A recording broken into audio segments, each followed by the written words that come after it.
He was the visionary behind some of America's most iconic custom motorcycles. Paul Teutul Jr. was not only the artistic force behind American Chopper, but also the brains behind building bikes that became a cultural phenomenon. But beneath the sparks, the chrome, and the roaring engines was a family conflict, so strong it would cost him nearly everything. His business, his peace, and even his relationship with his father began to crumble under the weight of fame. Was the price too high? And has the hurt ever truly faded? To understand that, we have to trace his early life, his rise at OCC, the explosive feud with his father, the lawsuits, and the painful reality of where things stand now. If you like stories of truth, responsibility, and giving a voice to the voiceless, like this video, subscribe to Spark Science and share it with someone who may need to hear it. Let's begin. Most kids in the mid-1980s spent their afternoons riding bikes, watching cartoons, or playing Nintendo. But Paul Teutul Jr.'s childhood was shaped by something far different.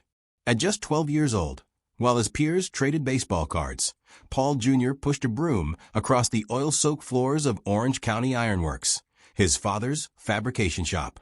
The workshop was blistering hot, filled with the sting of metal dust and the crackle of welding sparks. To him, this wasn't punishment. It was the start of a unique education, one that taught him hard work long before most kids his age even considered it. Even prior to that, Paul Jr. had been drawn into the world of metal. He would accompany his father onto job sites and sift through the pieces of steel left discarded by the workers.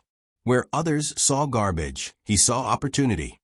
He picked up the scraps and made little sculptures out of them. They were rough, unfinished, but they disclosed something significant, an eye for design.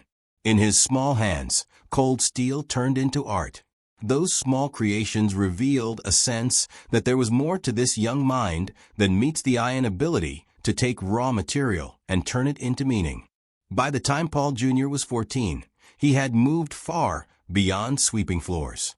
He was welding something that raised eyebrows among older men who had spent decades in the trade. Many suspected that he was being favored as the boss's son, and their acceptance came slowly and without much warmth. But they could not deny what they saw. The teenager had remarkably steady hands, a clear vision, and a maturity that seemed far beyond his age. Still, working under Paul Teutul Sr. was never easy. Sr. demanded absolute toughness, sometimes brutally so, insisting that there were no simple mistakes, only failures. And failing, by his standards, was unacceptable. Paul Jr. learned quickly how harsh the consequences could be if he slipped up. Sr. would not wait for a private moment. His reprimands were loud, public, and unfiltered, echoing across the shop floor. Some employees whispered that it was unfair, but Sr. insisted on it. In his mind, showing his son no favoritism would make him stronger. Pressure makes steel, he believed, and he intended to forge that same steel in his son. The humiliation stung, but it also shaped Paul Jr.'s resilience. Every time his father shut down one of his ideas or scolded him for a minor error, he faced a choice: retreat or push forward. And he always pushed forward. When scolded, he would retreat behind a workbench, take a deep breath, and try again. This became his pattern. He refused to crumble. That same determination would later define the fiery on-screen clashes between father and son that millions of viewers watched unfold. Respect existed between them, but it was rarely spoken and almost never shown. Still, there were moments that revealed the truth beneath the tension. Once, Paul Jr. redesigned a railing to be both stronger and more visually appealing. Sr. initially tore into it, made unnecessary changes, and dismissed it outright. Days later, with no announcement or acknowledgement, Sr. approved the design and used it.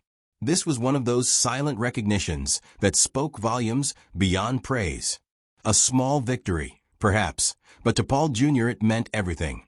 His father's quiet approval spoke more loudly than any praise. In that silence was an unspoken acknowledgement that the son's creativity was valued, even if Sr. rarely admitted it aloud. Those early sparks of artistic vision would grow into a force powerful enough to reshape the future of the Teutul family and ignite some of their fiercest conflicts. By the time Paul Teutul Jr. reached the age of 19, the boy who used to sweep metal shavings, had become a respected tradesman running the railing division of Orange County Iron Works. This was not a title given out of family favoritism. It was earned through long days, late nights, and a level of talent that most people his age couldn't fathom. The railing business wasn't some side project. It was half of the company's income. Clients waited specifically for designs bearing Paul Jr.'s signature, willing to wait longer and pay more for his craftsmanship and attention to detail that stood out in ways no one else's did. Then there were the older, seasoned workers, managing whom was an altogether different proposition. But over time, Paul Jr.'s reliability, skill, and natural leadership won them over. Even the toughest skeptics, men hardened by decades of steel and construction work, learned to respect the young man who could not only weld but lead. Success wasn't enough. He knew railings, staircases, and the structural beauty of iron work, but something inside him felt confined. His imagination was outgrowing the predictable lines and practical limits of the trade. At night, he could often be found at his workbench, sketching designs that had nothing to do with construction contracts. Instead, he drew motorcycles, machines infused with attitude, curves, edges, and personality. His notebook became a private sanctuary, a place where his ideas could flow freely without any concern for practicality. These weren't childish fantasies. Either they were the early signs of a creative ambition waiting for the right outlet that came along by chance. In the late 1990s, Paul Sr., always having a soft spot for motorcycles, began to tinker with bikes, once again not for business, but simply as a means of relaxation. One day, he asked his son to help. The day that Paul Jr. revealed his sketches, his father was taken aback. They weren't technical blueprints. They were visions. The lines were sharp, the angles confident, and the overall design had an artistic depth that couldn't be ignored. For Paul Sr., a man down to his marrow, rooted in muscle and old-school grit, this was a revelation.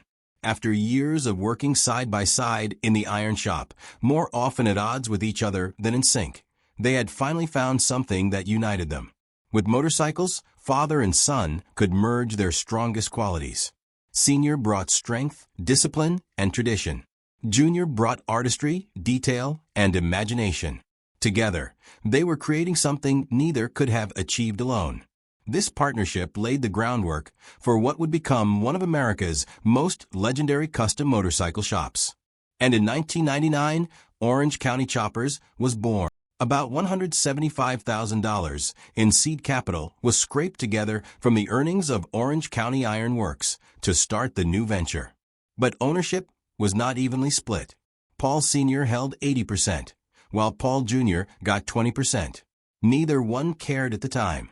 They weren't thinking about contracts, percentages, and legalities in those days, just a father and son building motorcycles in a freezing cold basement with barely enough equipment to get the job done, pushing forward using whatever they had with determination more so than resources. Their first big build was a chopper they christened True Blue, a project which consumed 4 long, grueling months. Nights blurred together as they welded in the garage, sanded imperfections endlessly, and worked through paint jobs that seemed like they would never end. But the result was extraordinary. The bike's blue paint, white flames, and crisp lines made it stand out anywhere it went. When they brought it to Daytona in 1999, people were stunned. This wasn't the work of backyard hobbyists. It was the work of real builders, and the motorcycle community took notice. But those early years were brutally hard. The shop was tiny, freezing in winter, and their equipment broke down almost as often as they used it. Suppliers demanded cash up front, leaving them scrambling for money at every turn. Paul Jr. sometimes worked 18 hours a day and slept on the shop couch just to stay on schedule. Tempers flared constantly. The fights between father and son were not for television. They were rooted in exhaustion, pressure, and the struggle to survive. Every motorcycle barely kept the business alive, but neither of them quit. They kept pushing because both believed the dream was worth the misery. That basement dream would soon explode into a television empire. When American Chopper premiered on March 31, 2003, nobody in the cramped New York shop had any idea what was in store. Within 3 episodes, the show rocketed to more than 3 million viewers each week. A small contract with modest expectations suddenly transformed into a national sensation. Overnight, the Teutuls weren't just building motorcycles. They were creating unforgettable moments of television for millions to see. The small, once cramped workshop that struggled to pay its bills was now a tourist attraction. Fans wanted photos, autographs, and more than anything, they wanted to see Paul Jr. as custom bikes. The pressure mounted, the fame exploded, and the cracks that had always existed between father and son began to deepen in ways neither could hide anymore. In the end, the rise of Paul Teutul Jr. became a triumph and a warning. The fame that lifted him into the homes of millions also magnified every crack already present beneath the surface.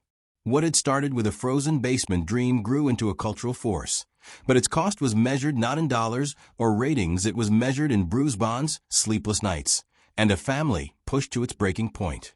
But through all the noise, one truth persisted. Paul Jr.'s vision helped reshape an industry and inspired countless builders to believe that artistry and machinery could live side by side.